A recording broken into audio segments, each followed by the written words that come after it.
All right, everyone. Welcome. Good evening. My name is Harrison Stanley. I'll be the host for this evening's lecture series. This is the Sound Learning Lecture Series presented by the UC chapter of Phi Delta Theta. Tonight we're hoping to go through a couple of things and have two people present. For a bit of context, we at Phi Delta Theta believe in three cardinal principles: friendship, sound learning, and moral rectitude. We believe that we embody friendship and moral rectitude every day throughout our lives, but a lot of the time we kind of relegate sound learning to the classrooms and to our homework. Hopefully this will be a context in which we can engage with other people, be it our brothers, parents, other people from the university, and just say, hey, here's a little bit of knowledge that we've learned. How can we help share it with you guys as well? The intention, again, is to share knowledge. More so than that, it's for the idea that each of us, as we kind of go through our pipelines for our specific programs, will learn things that may be relevant to every day that other people won't learn because they're not in the situation to learn those things. Hopefully those little nuggets of information that we can share, even if it's not anything particularly important, can kind of embed in the back of the mind somewhere and be relevant through a lifetime of continual education. And for a bit of a legacy, I'm hoping that this lecture series will become a semesterly activity for both brothers and alum of the chapter to be able to present in an academic context and to an academic audience. And hopefully it'll keep growing and in the future have a larger audience. Format, we're going to have two speakers this evening. We're going to have Nick Grody and Scott Cunnings. Each presentation will be kept to about 30-35 minutes. Following each presentation, we'll give about 5 to 10 minutes for Q&A if available. And then following the second speaker at the end, we're going to have opportunities for one-on-one with the speakers if anyone has any questions or conversation that they'd like to have. First up is Nick Grody. Nick. Harrison. We're going to be really careful. So I don't think I have to introduce myself to anybody here, considering that everybody here knows who I am. Do but it anyway, you're on camera. Hi, my name is Nicholas Grody. I am a fourth-year chemical engineering student at the University of Cincinnati, and let's get into it. So what is chemical engineering? So chemical engineering is the discipline of engineering that harnesses chemistry, applied physics, mathematics, biology, and economics. What we do is that we produce, design, transform, and transport energy and materials as efficiently and economically as possible. Everything that you encounter is more likely than not touch the hands of a chemical engineer at some point. So what do chemical engineers produce? Common products include energy, things like oil and gas, petro products, again, energy, petro meaning petroleum, household cleaners, hygiene products, dyes and pigments. Everybody knows this: alcohol, including spirits and beer. Fertilizers, pesticides, herbicides, and insecticides is a huge one. Specialty chemicals, another huge one. Food products, plastics, medicine, and a lot more. So chemical engineering is kind of a double-edged sword. So chemical engineers have shaped the world we live in today. Have shaped the world we live in today for a variety of reasons, both good and bad. The mass production of products that we produce has allowed our species to prosper. Mass production of products, including medicine, clothing, and food production. But the mass production of products could also very well kill our species and others by things including pollution on a global scale, unintentional release of chemicals, which is a very, very big one with chemical engineering, and depletion of raw materials. So currently in the United Kingdom, they're experiencing a bit of a drug problem, especially with nitrous oxide and MDMA. So chances are, if you find yourself in a UK nightclub looking something a little bit like this,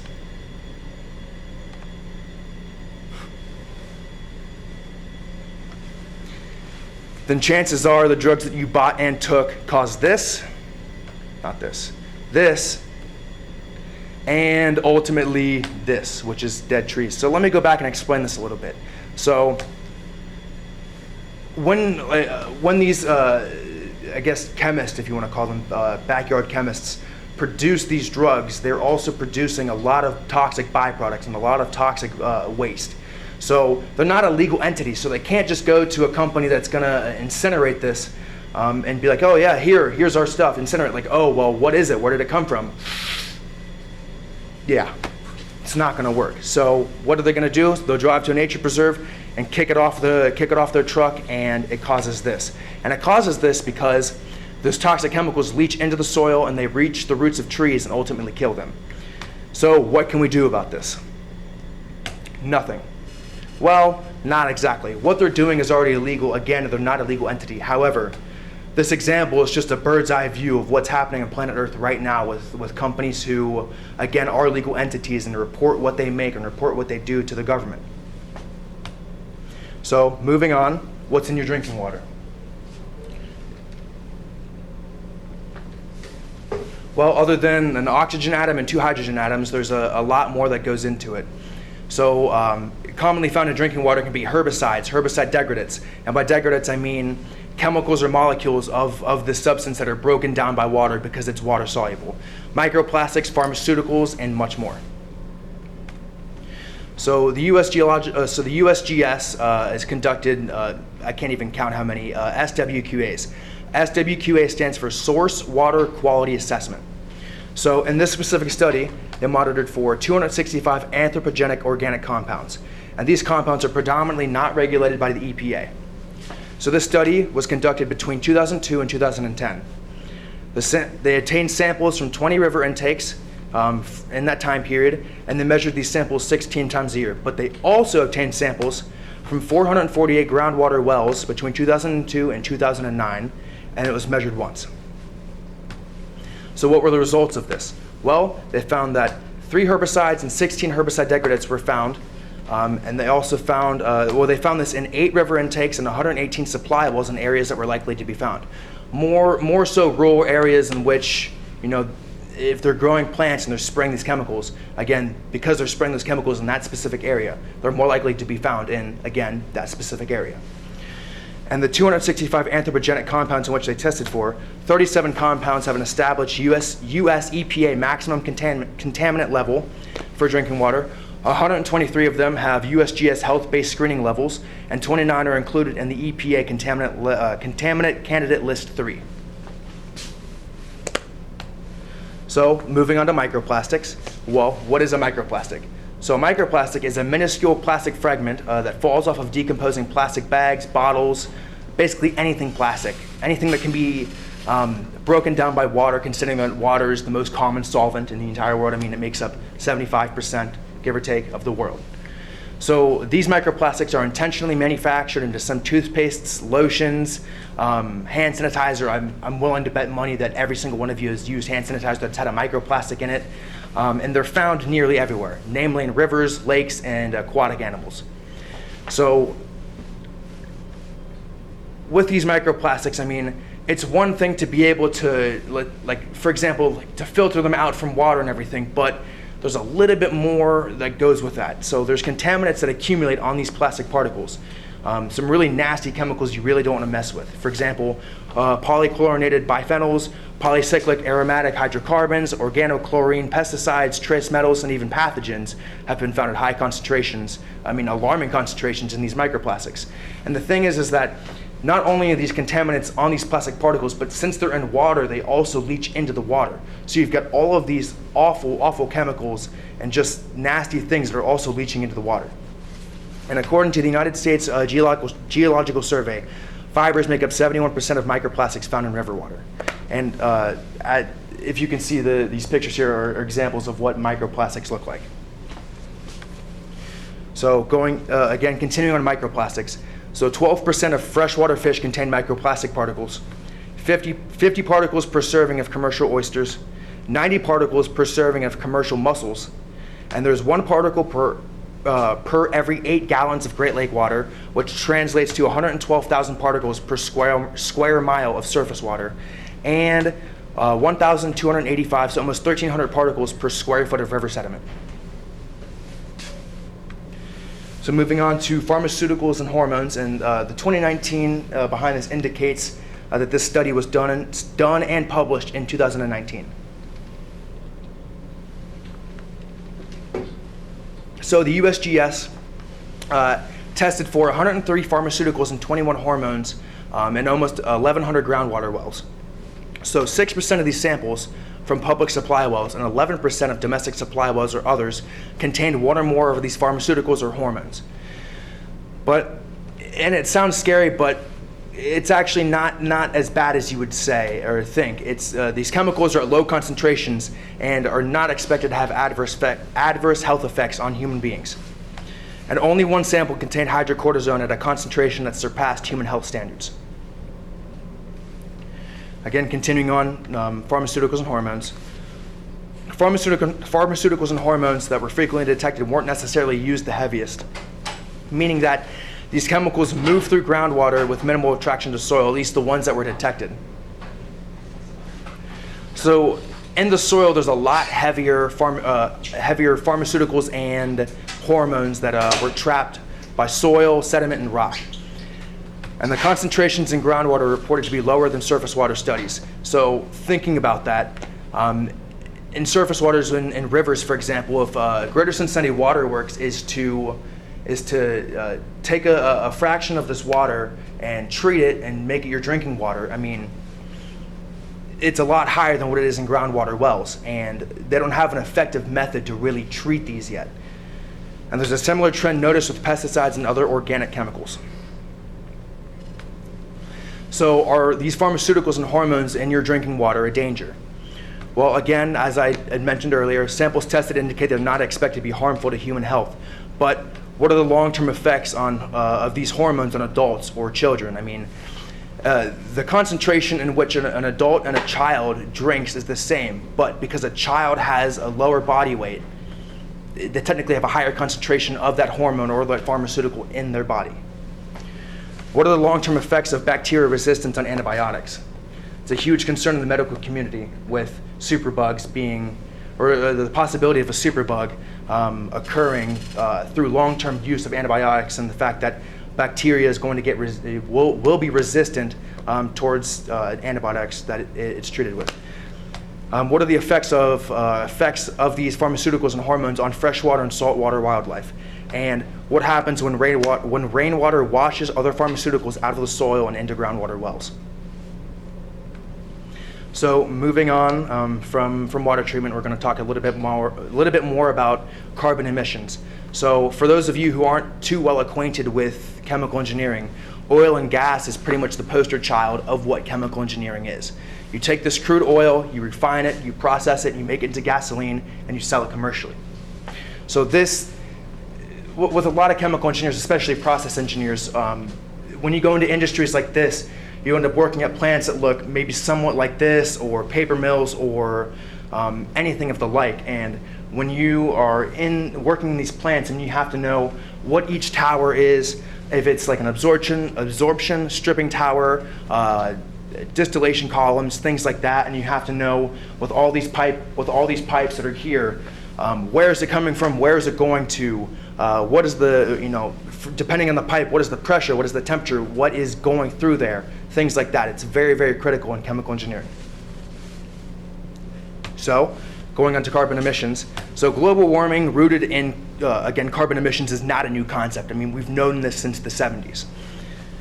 So petro-based fuels are derived from aromatic compounds, and the two pictures here, the one on the right is just benzene. It's again a cyclic compound, and we mean aromatic, I mean it's cyclic. And on the left is petroleum and gasoline when it's finished. And these petro-based fuels are carbon positive. So what I mean by carbon positive is that you take it, you refine it, and you make it, and you burn it off as energy, and that carbon that comes out of your car's exhaust or wherever the carbon is coming from is in the atmosphere, and it's just staying there, right?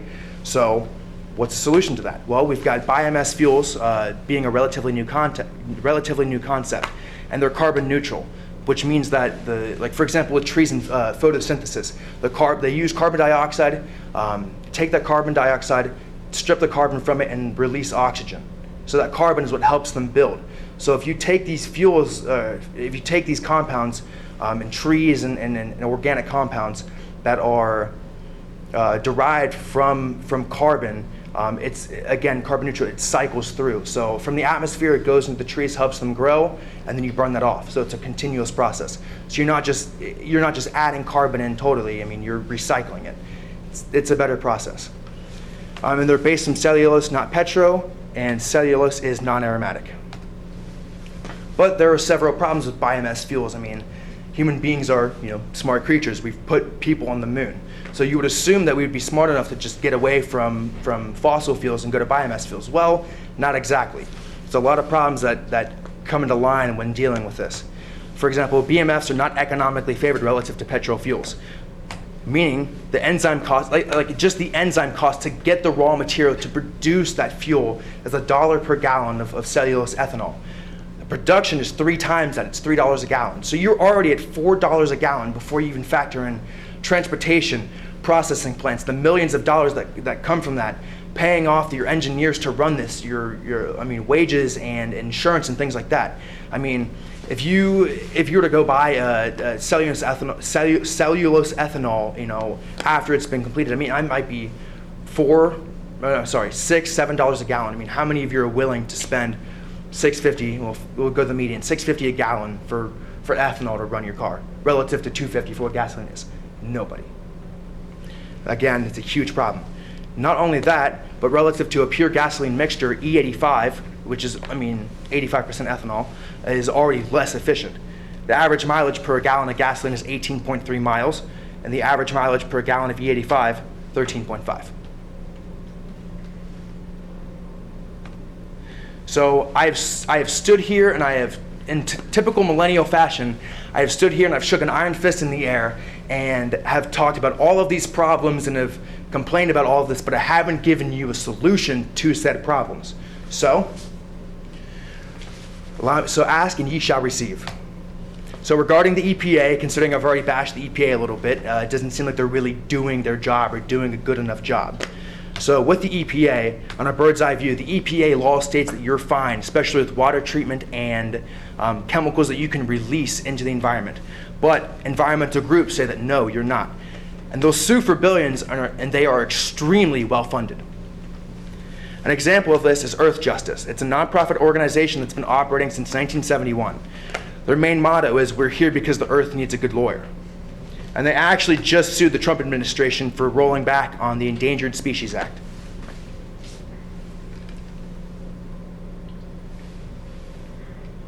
So, regarding microplastics of what I touched on a little bit earlier, in 2015, the U.S. government banned microplastic production in 2000. It's a typo, excuse me. They banned that microplastic production, and it's helped a lot, but the thing though is, again, what I mentioned earlier is that microplastics, not only were they introduced into like toothpastes and hand sanitizers and things like that, but they degrade from plastic bags, plastic bottles, things like that. So the study mentioned, the study that I mentioned was published in 2016, and it's been 4 years since the ban and 3 years since that study was published. So hopefully and surely things have gotten better. But again, microplastics are still a threat. So regarding the pharmaceuticals and hormones, as previously stated, concentrations found are not harmful to humans. And the true solution to doing this is really going to come from innovation, both in water treatment and pharmaceutical production. So the next person who can invent and create an effective method to treat water and to save our freshwater depletion would become the next trillionaire, theoretically.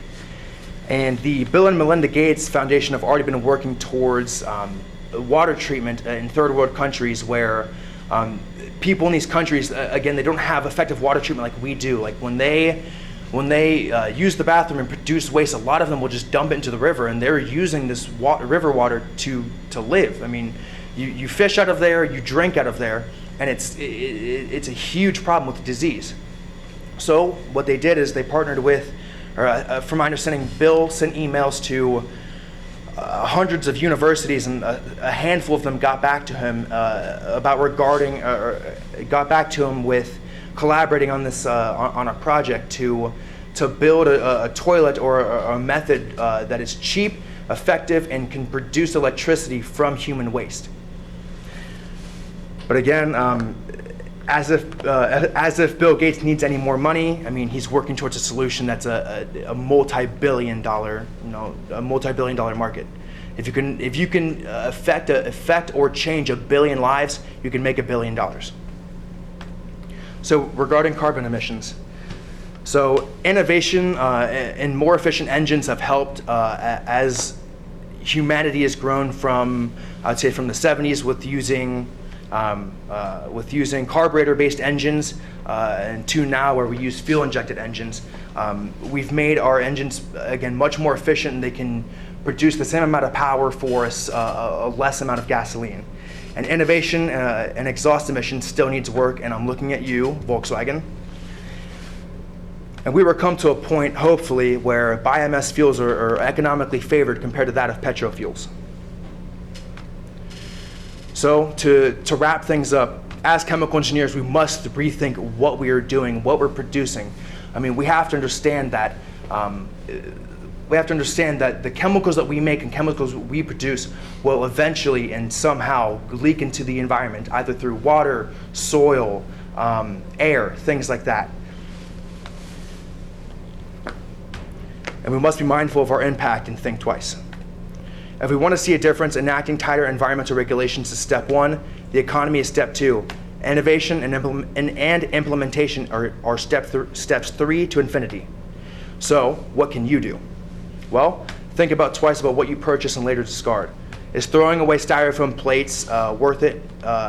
Is it worth it instead of washing a reusable plate, or buying porcelain plates or things like that, things that you can rewash and reuse. Because with styrofoam plates, I mean, you buy them and you throw them away. I mean, you're literally throwing your money away. It's kind of like carbon. Be neutral. Buy the plate, use it, rewash it. Use it, rewash it. And we must also be mindful of the carbon footprint that we as human beings have. Remember, every helpful action counts. So, again, the last thing you can do, if you'd like to, donate to Earth Justice. What they do actually has a genuine impact, and one of the many examples that they have is they've been fighting carcinogenic pesticides since 1997. And what they do is that the money that they win from these lawsuits goes towards lobbying for the ban of other chemicals that are harmful to human health. Thank you very much for your time.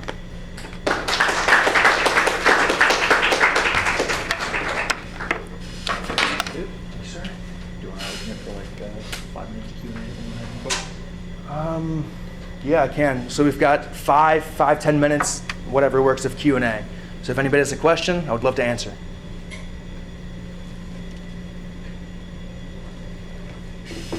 Oh, first contestant. So, out of the things you presented on, which would you say is the most pressing at the moment out of the ones you presented? I'd say most pressing at the moment is more likely than not carbon emissions. Because I mean, as we've seen and as in that picture that I showed, I mean, the ice caps are melting, and we've only got so much fresh water on the planet, especially again with those ice caps melting. On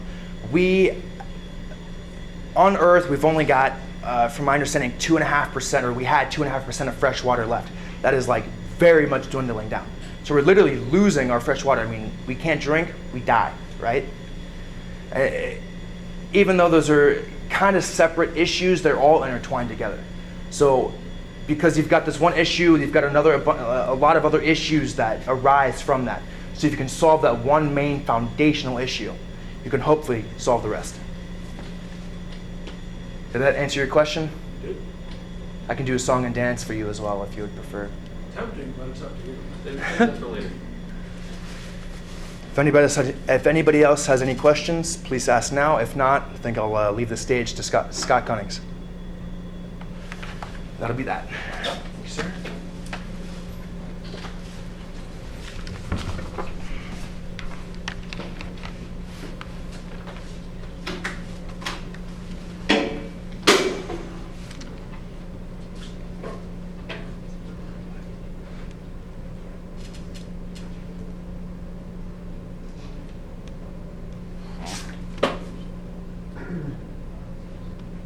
Was that a UK helicopter or is that US? U.S.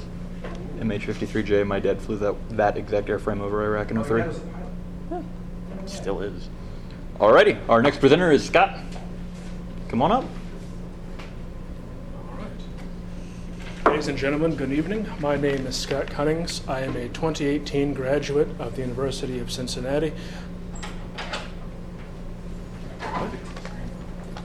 Yes.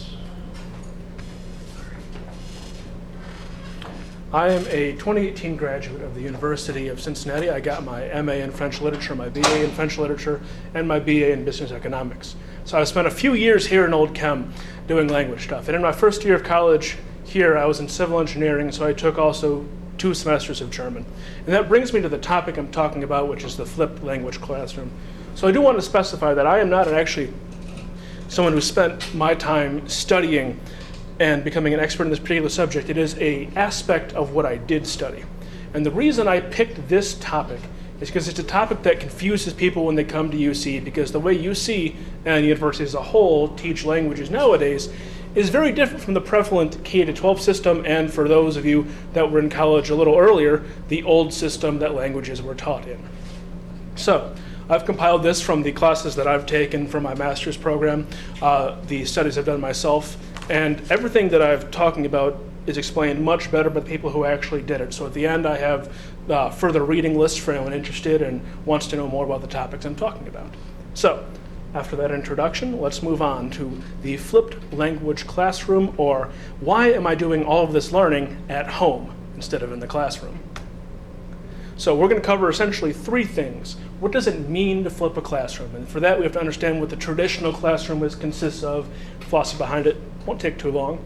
And then, of course, what benefits does it give us? Because you don't want to just change your entire teaching philosophy with no good reason. There's just no point in doing it, so there has to be concrete benefits specific to language learning. And then, of course, with any new concept, even though this has been implemented for a while, it's important to cover the downsides, because every sort of system has them. We want to go over what are some of the downsides of this, and how do university systems, and UC in particular, go about minimizing these downsides. So let's get started with understanding the non-flipped classroom. I'm going to be using some of the work of Dr. Allison King, who in 1993 wrote an incredibly important article on the subject called Going from the Sage on the Stage to the Guide on the Side, about teaching philosophy and the way that traditional classrooms and classrooms going forward are structured. So according to Allison King, the traditional classroom is the instructor as the focus, or as she put it, the sage on the stage, which is exactly what's happening right now. You've got one person up at a podium, and you've got dozens of desks, usually 1 or 2 people in the back, just hanging out there. And this is what happens. There's very little input. Anyone who's taken Gen Chem here in Zimmer Auditorium knows exactly what I'm talking about. Hundreds of students, one person doing all the talking. And the result of that is that audience participation is only if directly requested. When you're in Chem 101, you've got 500 students. There's no time to answer every question that comes up. The instructor will speak, you'll move on, you go to office hours or recitation to get things done. Now, this system is really how classrooms have worked for centuries. And it's perfect for what we would call traditional language instruction, the one that many people here are used to if they've took it in high school, or for those, again, who went to college later back than a decade or so, the way that languages were often taught back then. So what exactly is that? It's called the traditional language classroom, or how your parents learned. So I'm going to be going off another scholar's time called Bill Van Patten. He's a major figure in the second language acquisition field. I'm quoting from his book on actually inputs. We're going to come to inputs a bit later, but I really like how he has described how the traditional language classroom was set up. So according to Van Patten, the traditional language classroom was focusing on grammar specifically to understand a text. You needed to understand every inch of how grammar works in a foreign language, so you could then replicate it either in writing or in your reading. And we saw this in the old style. So for instance, my dad took Latin about 35 years ago. And to this day, he can rattle off how to conjugate a verb. He can give the declensions of a noun. But the instant you ask him to string a sentence together, it's not going to happen. Because that wasn't the focus of old-style classrooms. The old-style classrooms were designed to read Virgil, or to read Socrates, to read something, and then, if you're going really far back, to be able to write in it, because Latin and Greek used to be the academic languages. This style expressed a single, ossified, standardized form. When you learned ancient Greek, you learned Attic Greek of a particular variety spoken by a particular group of people. When you learned Latin, you learned one of several different varieties, but specific to a specific time, place, and group of people. You only learned one way of doing it, and the classrooms were typically taught entirely in English.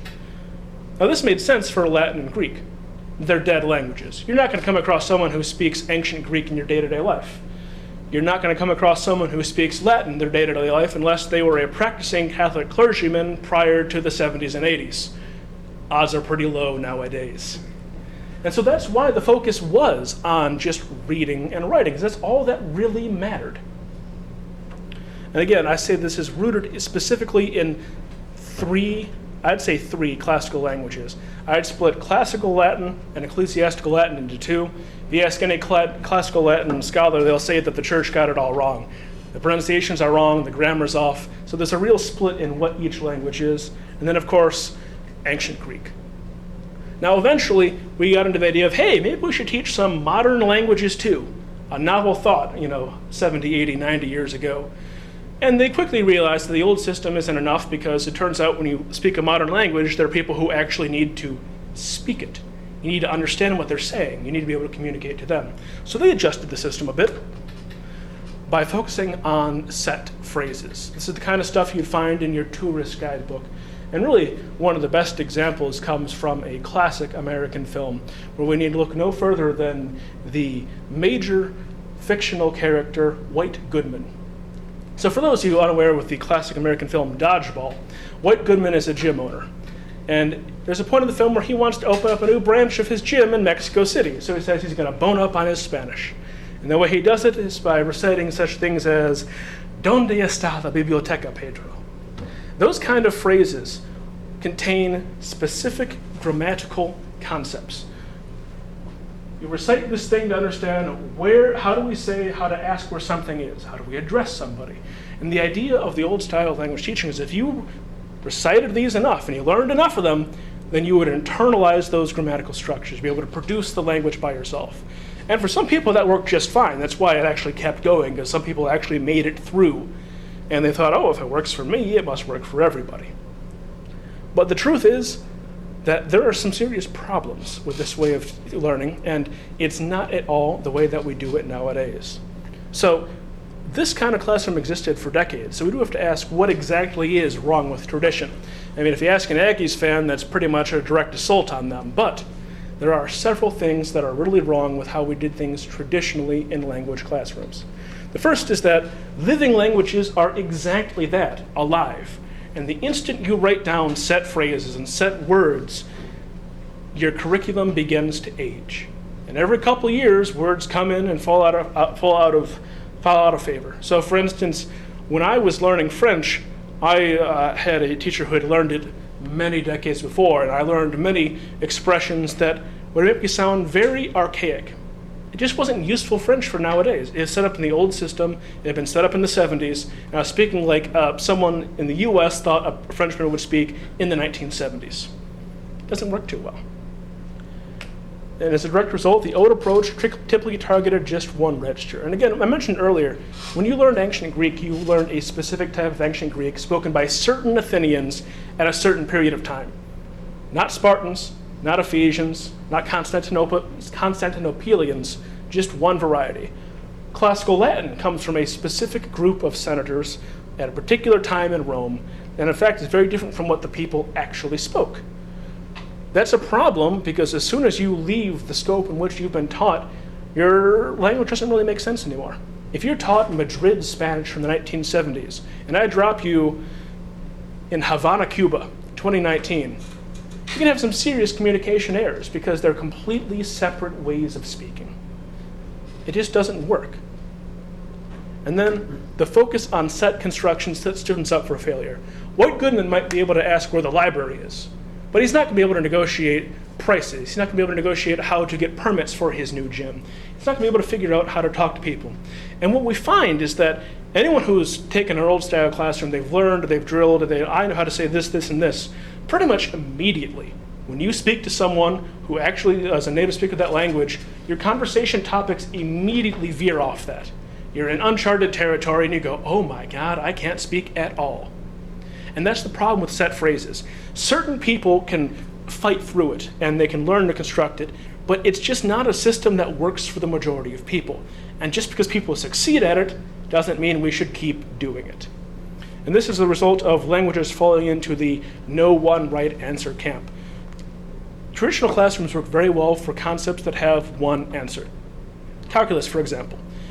There is, for example, an infinite number of answers to your average integral. There's only one way to write it. For chemistry, a reaction might have a range of compounds in terms of what is actually yielded, but you have one way to write it because it takes probability into account. Those kind of classrooms are you learn it, you apply it, that's it. If I ask you to say hello, how's your day to someone in a different language, you need to know various things. What country are we in? Who are we talking to? How many people are we talking to? What year is it?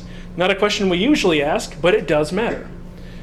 As a result, we can't just teach one way of even the simplest things like hello or how are you doing in language, because everything depends on context, on location, on who you're talking to.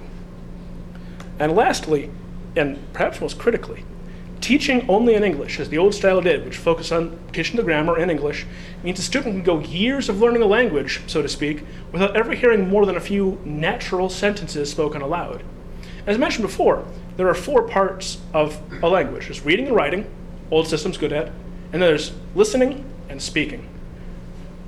This is a problem if you're trying to listen and speak. If you, over the course of years, have only heard a few natural phrases come out of someone's mouth, you don't have practice. You're not ready for this when it comes to actually start speaking.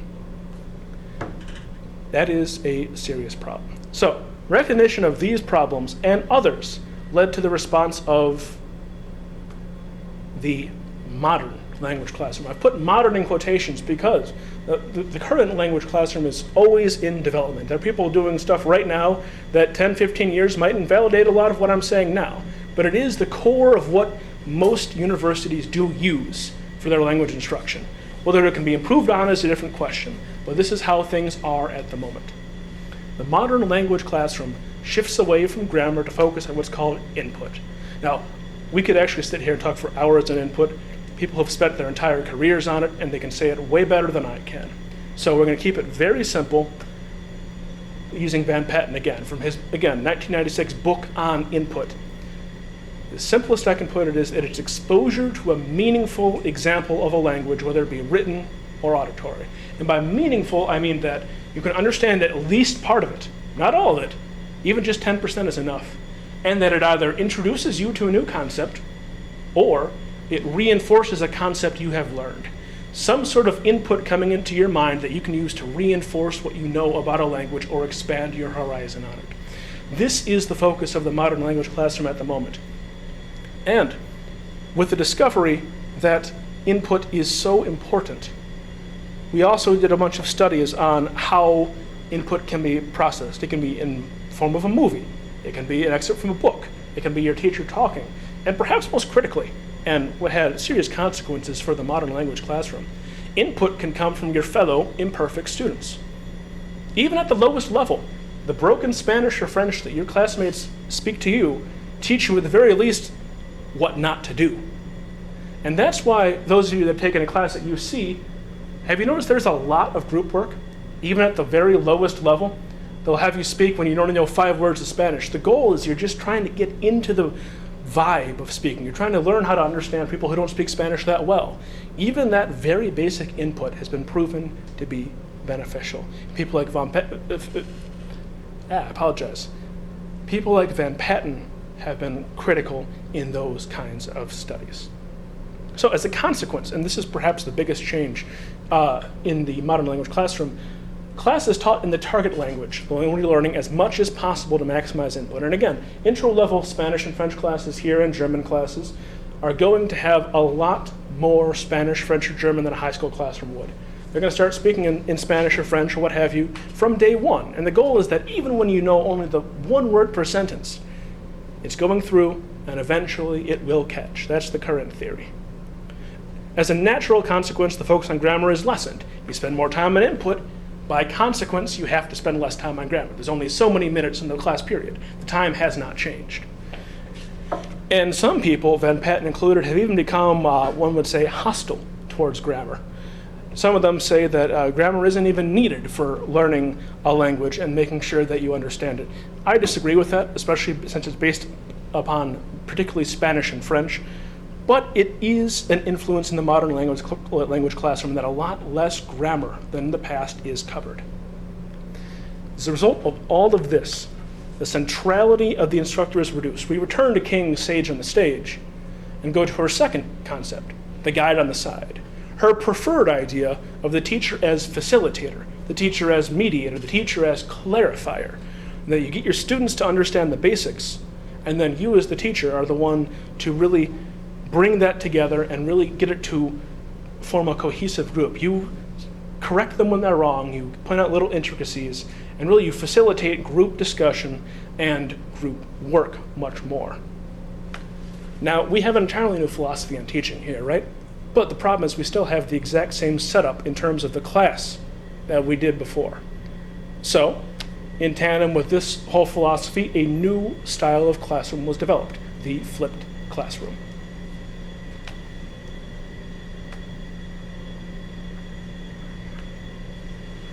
There we go. It's not very cooperative PowerPoint. So, we're on to flip time. Now, I'm going to use the work of a particular Natalie Millman because she laid out a very good step-by-step of how the flipped classroom is done. According to Millman, the first thing you have to do is take the initial exposure to a concept, any concept, out of the classroom, which is a radical idea. We're going to use, for example, a grammatical point in Spanish, the conjugation of AR verbs. In a traditional classroom, you're going to be told the first person conjugation in the singular form ends in O. Second person singular is as. Third person singular a. First person plural amos. Second person plural ice. Third person plural on. And you drill that. You repeat it over and over. Your teacher calls people to give examples. You do it over and over. And the time period passes. You keep doing it until 50 minutes have passed, and all you have done in class is sit there and listen to one particular grammatical point. That's how classrooms, in many ways, used to be. It was all about the grammar. Millman says we take that out and we put that into an instructional video to be watched at home. This video is supposed to be watched before class, so your initial exposure to this concept comes before you ever step into that classroom. You watch it as many times as you need, you do some explanatory homework, and then you figure out, okay, what questions do I have? What do I understand?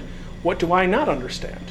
And you come to class with the questions, where your teacher is then prepared to answer those questions. So the question becomes, what do we devote our class time to then? If we've cut out 30, 45 minutes of grammar, we gotta fill it with something, right? What we do is we put in many things such as group work. Again, lower level language classes especially, they love to put you into groups. They'll do it as much as they can to try and get you to speak the language you're trying to learn. Similarly, active participation. A lot of times, rather than explain a concept themselves, an instructor will say, that's a good question. Can anyone here answer that? It gives the opportunity for those students who are good at the concept to show off a little bit, and it also takes the focus off the professor and more towards the class as a whole. And then, of course, those lingering questions that you have, because in the end, not everyone is going to get every part of the concept. That's understandable. But what it does mean is that we can use what limited time we have on less of it. By answering the basic questions at home and then leaving the intricacies for class, we have saved a lot of time. And again, I want to reinforce that in a flipped classroom in the modern day, usually all of this is in the language being studied. You want to use as little English as possible, even at the lowest levels. So, now that we know the how, let's cover the why. We're going to go back to King again in her article. It frees up class time for engaging activity. This solves a problem in some part that instructors have struggled with and will always struggle with. How do I reach these kids? How do you get through to these people that you will have an 8 o'clock in the morning on a college campus the day after they went to a huge Halloween rager? That's difficult. I'll tell you what won't work. Having a 50-minute grammar presentation at 8 a.m. following a Halloween rager. Doesn't work. But while you can't necessarily make your content more palatable, no one, save for a few people, is going to get terribly excited over AR verb conjugation. Thank you, Harrison. It does give your students a chance to at least get involved, to say something, to shake themselves out of their stupor. By having them even just talk to their colleagues, it gives them a chance to get involved in something, even if they couldn't care less about the subject matter it is. You're at least giving them a chance to do something besides sit and fail to take notes. So, it also accounts for, if I hit the right button, different learning speeds. This is a problem that classroom instruction has. I'm going to take 35 minutes to explain a grammatical concept to you. One of you is going to get it in 5 minutes and is going to spend 30 minutes in agony going, I know this, I know this, I know this, please, for the love of God, let us move on. Another student is going to spend the 35 minutes and go, I didn't understand a word of that. They're going to need 50 minutes, an hour and a half. By putting the instruction before, these students can now tailor to their needs without the necessity of giving them all the same exact thing. That first student can zip through that video, skip, know this, skip, know this, go on to the homework, crush it, be ready for the class the next day. The second student that needs more than that video can watch it again and again, and take the time to go on the internet and find some supplementary material, and then they can probably finally get it. And even if they don't, they now know, I understand this, this, and this. Tomorrow in class, I'll ask this, this, and this. It's not a perfect system, especially because students often don't have that much time at home. But it does solve the problem of trying to tailor one presentation to 30 people who have 30 different speeds of learning the concept. And of course, it allows for refinement in class. This answers the question that students have been asking for about 20 years now, since the internet became a really big thing that everyone had access to. Why am I learning this in class when I could learn this on the internet? Because especially in language classes, these conjugation tables, these declension tables, they're available online. The basic grammatical concepts that you can learn on the internet. What's the point of having the teacher go over it if you can, and you're paying good money, if they're not getting anything new out of it? Well, where those online sources fail are the individual coverage that the refinement can offer, that cover each individual question, because a lot of the intricacies of these basic things are either not covered well on the internet or are not even available in the language you're learning it in. There are a lot of really good things about Spanish grammar that are not in English. Kind of a problem when you're trying to learn Spanish. Chicken before the egg kind of thing. So, by focusing on refinement, it allows the instructor to be actually useful for what you want to do, to provide you what the internet can't. That personalized answering the questions and really making things much more clear than just going to Khan Academy would do for you. And then, of course, allows you to focus on producing and processing in the language itself. That core problem I talked to you about earlier, how when you talk to somebody, you need to focus on listening and speaking. And in the old version, you didn't do that. Because after all, in the old model, students almost never spoke, and even less so in the language in question. You would ask questions, sure, if the professor had time. But in terms of hearing the input and producing it, almost zilch. In the new model, especially with group work, students are required to speak many times per session. You can't make them learn, but you can force them to try. So, I spent a lot of time talking about, the why, all this nice stuff. And we do have to cover, again, if I hit the right button there, the downsides, because every system has them.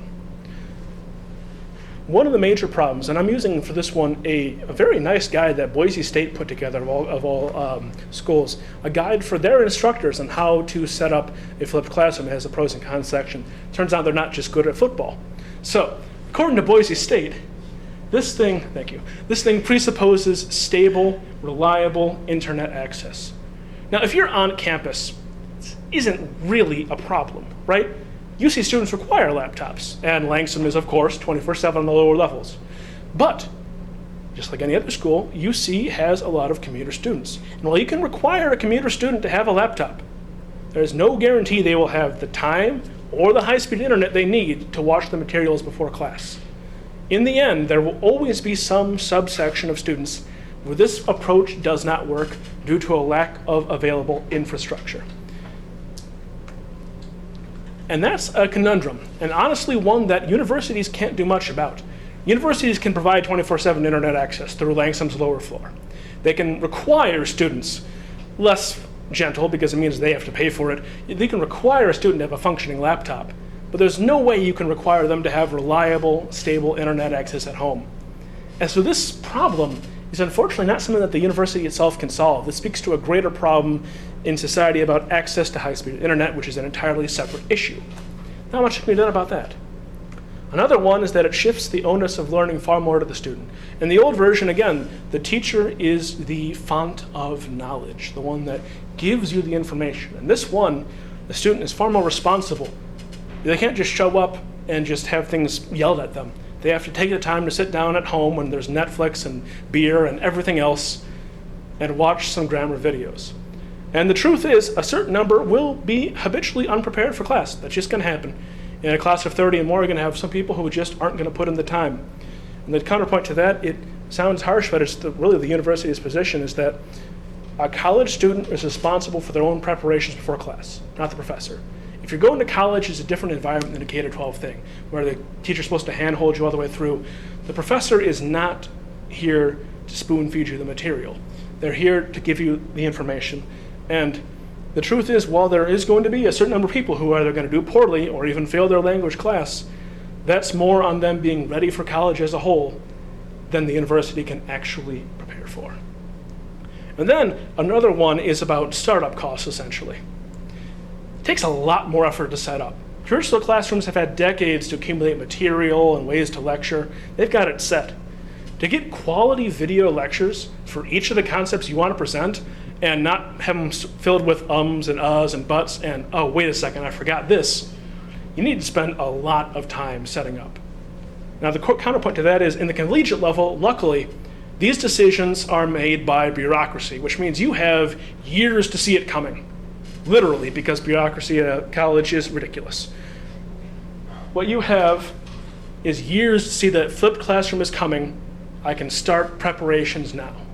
And the beauty of it is, if you have good material, so for instance, a Spanish verb chart, unless the Spaniards or a large group of Spanish speakers are going to suddenly change how they conjugate, that good video will be good for years and years to come. You don't have to change it. So once you've got your initial setup, it's a lot less work. So in a nutshell, why should we flip a language classroom? It better utilizes students' limited time with the instructor. It lets your instructor actually do what they want to do, which is teach meaningful information rather than rattle off conjugation charge. And it lets you essentially get what everyone wants out of college, their money's worth. No one wants to have that whole lecture that they could have watched on the internet. What they want is to be able to go and work on the language and then also get help from a specialized, qualified individual who is hired to teach. It also better empowers each student to learn the concepts at their pace, quick or slow, which again, we especially see that in language classrooms with some people just get grammar. Some people just get vocabulary. Some people even get syntax right off the bat. But very few get them all in the same way, and they never align student to student. Every single concept you teach will have someone ahead, someone behind, and everyone else strewn about in the middle. This lets you maximize the efficiency of your time in class by saying that the students are going to learn at their pace at home, and we can use our time now for actual instruction. And then, of course, it shifts the view of a language from a static construct, like ancient Greek and classical Latin, to a living, evolving structure. When you force students to speak in this language, they really get it quicker that a language is a tool, something you can mold and shape yourself, and there is no one answer. If they're taking a classical Latin course, there's only so many words in classical Latin. There's only so many poets to read, only so many things to do, and you can go, yes, I have mastered the concepts, and you might have never said a word in Latin aloud.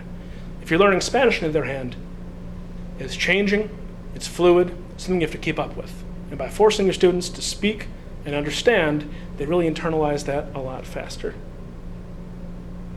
And then, of course, again, it requires that individual practice you need to be comfortable in a language. You could read 100,000 pages on how to do a somersault, but the first time you try, you're going to bump your head. It's the exact same thing with speaking or understanding a language. You could memorize even the entire dictionary of a foreign language, but when it comes time to actually speak it, you need to have practice it. You can't just recall it right from memory, and anyone who's done a traditional one understands that difficulty when you encounter that native speaker.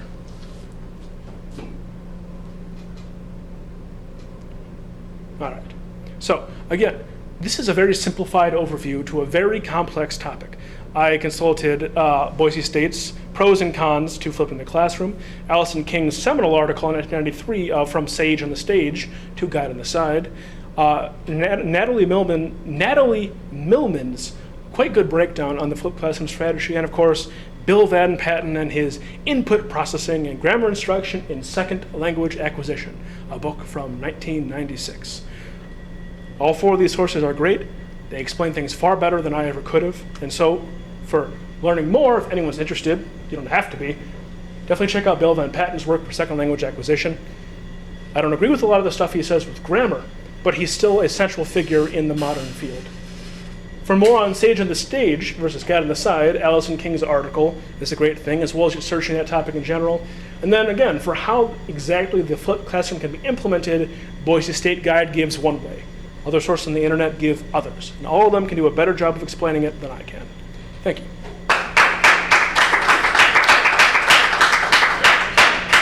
Spectacularly done.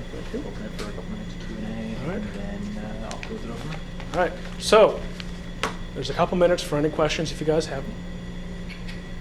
So I took 4 years of Spanish in high school, but didn't retain too much of it. And it's not just me, it's a lot of people that I was in classes with that didn't retain this. And it was because I think it's because of our classes were modeled like after what you described, where it's like you've got the stage and the stage, and you've got a bunch of confused high schoolers that don't know what the hell they're doing, right?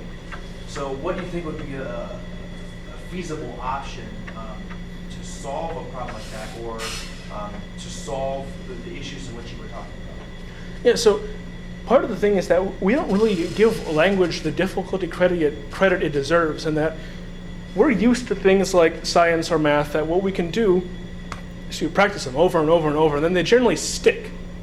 In general, if 10 years down the line you say, oh, how do I integrate again? You can look back to your calculus book, 20, 30 minutes, you can probably get the gist of it again. Language requires the memorization. At the end of the day, you do have to memorize words, hundreds of words to be basically competent, thousands of words to be fluent, and the less you use them, the quicker they go away. So again, the biggest thing, I say even beyond the flipped classroom, the biggest thing for people who've taken languages in high school, and it's been a few years, you need to keep using it. It's a skill that will atrophy incredibly fast, to the point that you could spend a semester abroad, go a semester without speaking it, and you'll be shocked at how far you have regressed. It's something that needs constant tuning up. Essentially like filling up the gas in your car with some biomass fuel. Does that answer your question? It does. Thanks. Anyone else? Another question, actually. So, do you think that do you think it would be a good idea or a worthwhile investment? Is a better way of putting it. A worthwhile investment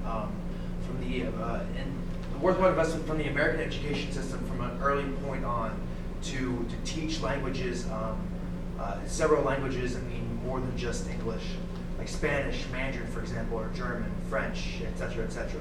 Yes. So the truth is that bilingualism isn't just a fad. It is actually the historical norm that people that had contact with other cultures generally could speak at least a little bit. And the truth is the rest of the world is beating the pants off us.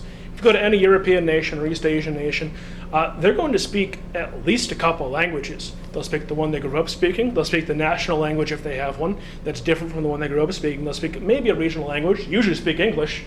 And then they might just have one that they do for their work. You know, if you're working a lot in the sciences, you might speak German. Working in diplomacy, you might still speak French. It really just depends. And honestly, there are so many benefits to learning a different language in terms of benefits to your mind. Unfortunately, I don't have the sources to really explain exactly what happens, but it's better for you overall as a person to learn foreign languages. And personally, it's also just a view into another a way of viewing the world. Each language is its own world with its own literature, its own culture, and it's just an exciting experience to do. And really, when you look at US schools and you see how insular we are and how little we actually cover the rest of the world in terms of our history classes, I mean, I took as many history classes as I could, and yet out of my 12 years of public education, only 2 focused on the world at large instead of the United States history. And really, that's not good enough. And I think that really a foreign language is another way to expose yourself to the world around us because, sure, we're 320 million people, but there's over 7 billion out there, and we want to understand them more. Thank you. Anyone else? All right. Awesome. Scott, thank you very much. All right, everyone, thank you very much for coming. Hopefully we'll do this in the future. We've earmarked a couple plans for next semester. Now that we've had this as more or less of a trial run, we can see what went well, what we can improve on, and hopefully we can make it better in the future. And again, thank you all for coming out. We do truly appreciate your attendance. Have a great evening, guys. Thank you.